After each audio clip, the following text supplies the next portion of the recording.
आनंद पांडे, आपके पास आ रहा हूं मैं। ये सरकार के सोर्सेस की तरफ से पता चल रहा है कि ये प्रेसिडेंट बड़ा गलत सेट किया है विपक्ष ने, इस बात को जोर देकर कहा जा रहा है। एलओपी संसद के अंदर जिनकी महत्वपूर्ण भूमिका है, वो प्रधानमंत्री आवास के बाहर तब जब संसद चल रही है वहां पहुंचकर अचानक धरना देने लगते हैं। जितेंद्र वहां पर पहुंचते हैं उनको समझाने के लिए, उनसे बात होती है 2 बार, और पहले जो कहते हैं उससे वो यू टर्न लेते हुए कहते हैं कि मेरी मर्जी, मैं इसमें क्या करना चाहता हूं। इन तमाम चीजों को अभी कांग्रेस की तरफ से काउंटर नहीं किया गया है कि ये जो जितेंद्र कह रहे हैं गलत कह रहे हैं या सही कह रहे हैं, इसको कैसे देखा जा रहा है? जी देखिए, एक बात तो आप मानेंगे कि सरकार की तरफ से रीच आउट किया गया है। एक रास्ता ये हो सकता था कि राहुल गांधी प्रोटेस्ट करते, प्रियंका गांधी प्रोटेस्ट करती, प्रधानमंत्री आवास के बाहर तमाम कांग्रेस के विपक्ष सांसद वहां पहुंचते, और पुलिस ने जो बाद में किया वो करती और उन लोगों को ले जाकर अलग अलग थानों में रखती, हिरासत में रखती, बाद में छोड़ देती। लेकिन सरकार का ये कहना है कि हमने रीच आउट किया, हमारे जो पीएमओ में राज्य मंत्री, आप प्रधानमंत्री के घर के बाहर धरना दे रहे हो, और पीएमओ में जो राज्य मंत्री है वो राहुल गांधी के पास, कांग्रेस के नेताओं के पास, उनके जहाँ धरना दे वहाँ पहुंचे, उन्होंने उनको समझाने की कोशिश की।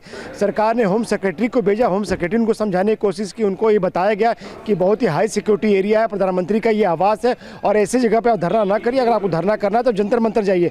तब राहुल गांधी ने ये कहा कि हम चाहते हैं कि संसद के अंदर चर्चा हो, सरकार तैयार हो गई। उसके बाद फिर जब राहुल गांधी को लगा कि जब सरकार चर्चा के लिए तैयार हो गई है तो फिर उन्होंने गोल पोस्ट चेंज करते हुए उन्होंने कहा कि हमें धर्मेंद्र प्रधान का इस्तीफा चाहिए। तो सरकार का ये कहना है कि हमने बात करने की कोशिश की, हमने अपने एक मंत्री को भेजा, उस स्पॉट पर भेजा। तो ऐसे में अगर राहुल गांधी अपनी बात से मुकरते हैं, अपनी बात बदलते हैं, गोल पोस्ट करते हैं, तो इसमें सरकार के हाथ में जितना था वो कर चुकी। और उसके बाद पुलिस को जो उचित लगा, चूंकि हाई सिक्योरिटी एरिया था प्रधानमंत्री का आवास, तो उसका पुलिस को जो उचित लगा उन्होंने किया।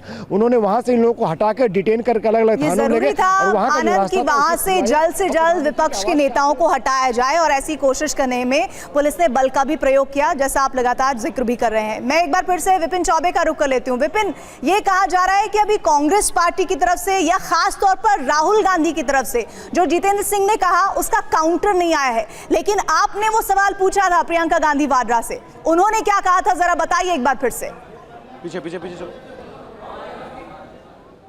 देखिए, मेरा सीधा सवाल था। सबसे पहले मैंने प्रियंका गांधी से यही कहा कि प्रियंका, आपको देश सुनना चाह रहा है, आप एक एमपी हैं, आपको डिटेन करके ले जाया जा रहा है, आप अपनी बात रखिए। उन्होंने अपनी बात रखा, लेकिन मैंने कहा कि आरोप ये लग रहे हैं सरकार बाकायदा सोशल मीडिया प्लेटफॉर्म एक्स पर और बाकायदा न्यूज एजेंसीज को इंटरव्यू देके ये कह रही है कि हमने आपको रीच आउट किया, हमने आपकी बात सुनी, आपकी मांगों को कंसीडर किया, सरकार से बात की और सरकार चर्चा कराने के लिए तैयार हो गई।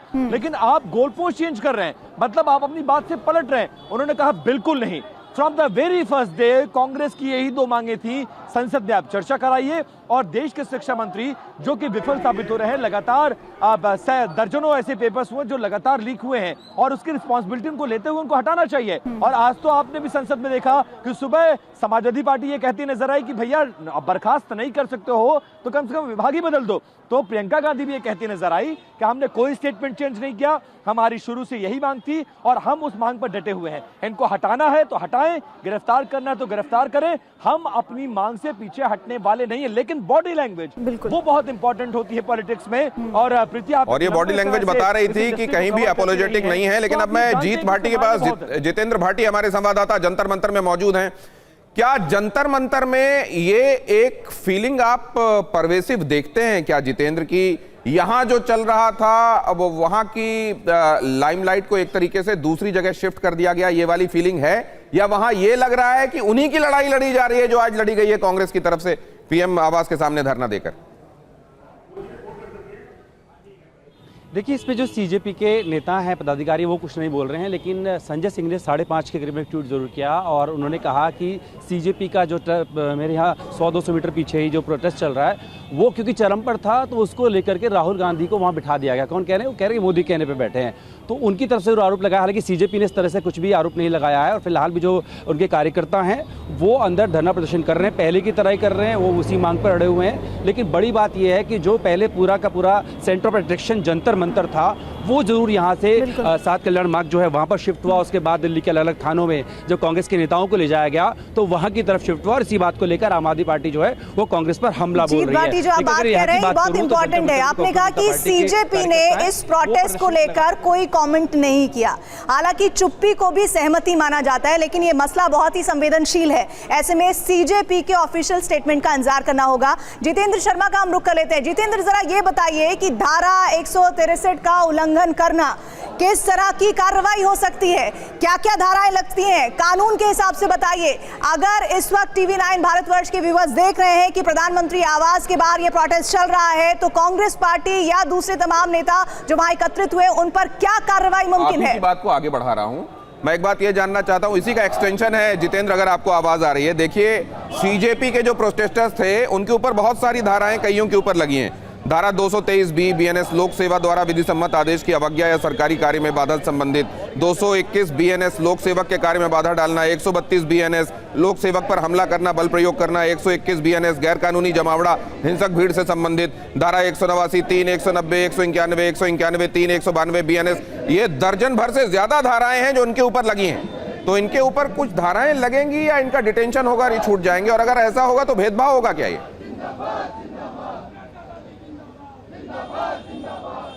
जी बिल्कुल, देखिए दिनेश, यही सबसे बड़ा सवाल है जो आपने मुझसे पूछा, और दरअसल इसी को लेकर लगातार, जैसा कि मैंने आपको बताया कि दिल्ली पुलिस हेडक्वार्टर के अंदर इस बात को लेकर एक मंथन चल रहा है। लगातार इसको लेकर हाई लेवल मीटिंग हो रही है, जिसमें खुद अनुराग कुमार दिल्ली पुलिस कमिश्नर मौजूद है, Devesh Shrivastava special CP law and order वो मौजूद है। इसके अलावा जिले के जितने भी तमाम आला अधिकारी हैं वो इस बात को लेकर इस वक्त वहाँ पर मीटिंग चल रही है सीपी के साथ। खुद पुलिस कमिश्नर गृह मंत्रालय के संपर्क में कि आखिरकार क्या इसके ऊपर कोई एफआईआर दर्ज कर दी है, क्योंकि पूरे नई दिल्ली जिले के अंदर कल से धारा 163 यानी कि बीएनएस की धारा 163 लागू थी, यानी कि लोगों के इकट्ठा होने पर साफ तौर पर मनाही थी। ऐसे में पीएम आवास के सामने इकट्ठा होना, उसमें एलओपी का मौजूद होना, तो ये देखना होगा कि किन धाराओं के, अगर मुकदमा दर्ज होता है तो किन धाराओं के अंदर होता है, या फिर इन्हें महज वार्निंग देकर छोड़ दिया जाता है। तो ये दो ऑप्शन है अभी फिलहाल दिल्ली पुलिस के सामने, और ये दोनों ऑप्शंस को लेकर एक गहन मंथन चल रहा है। साथ ही लीगल टीम जो दिल्ली पुलिस की है वो भी वहां पर मौजूद है, और कुछ देर बाद ये हमारे सामने पता चलेगा क्या हाई वोल्टेज रात है आज बीएनएस की धारों के अंदर। भारत की राजनीति में इसको एक हाई वोल्टेज रात के तौर पर याद किया जाएगा। हमारे संवाददाता लगातार आप तक जानकारियां पहुंचा रहे हैं। जितेंद्र भाटी, जितेंद्र शर्मा,